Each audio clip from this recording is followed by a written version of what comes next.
જય શ્રી રામ. મારું નામ ગૌતમ મજીઠિયા. બરાબર. 5 તારીખે રાજકોટની ધરતી ઉપર એક બાગેશ્વર ધામથી આપણા એક બાબા આવે છે, ધીરેન્દ્ર શાસ્ત્રી.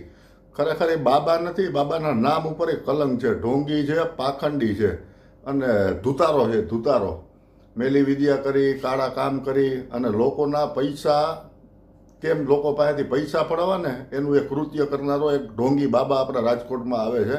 વિજ્ઞાન જાથાવાળાએ એનો વિરોધ દર્શાવ્યો છે અને વિરોધ કરે જ છે રાતને દિવસ. તો એ બાબા શું છે એ લોકોને ખબર જ નથી કે બાબા શું છે.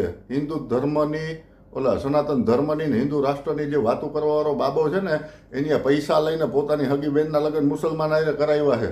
અને એક ટાઈમે એની આપણા ગુજરાતીઓને ગાંડા કીધું હતું, ગાંડા.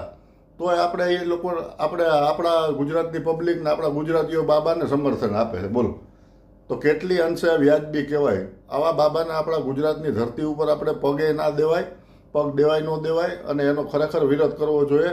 તો હું તમને ગુજરાતની જનતાને 2 હાથ જોડી અને પ્રાર્થના કરું છું, વિનંતી કરું છું કે આવા ઢોંગી બાબાની વાતોમાં ના આવવું જોઈએ.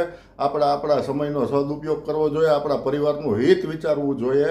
આવા ઢોંગી બાબાથી આપણે દૂર રહેવું જોઈએ અને જે લોકો રાતને દિવસ વિરોધ કરે છે એને આપણે સમર્થન આપવું જોઈએ. આવા ઢોંગી બાબાને આપણા ગુજરાતની ભૂમિ ઉપર પગ દેવા ના દેવો જોઈએ.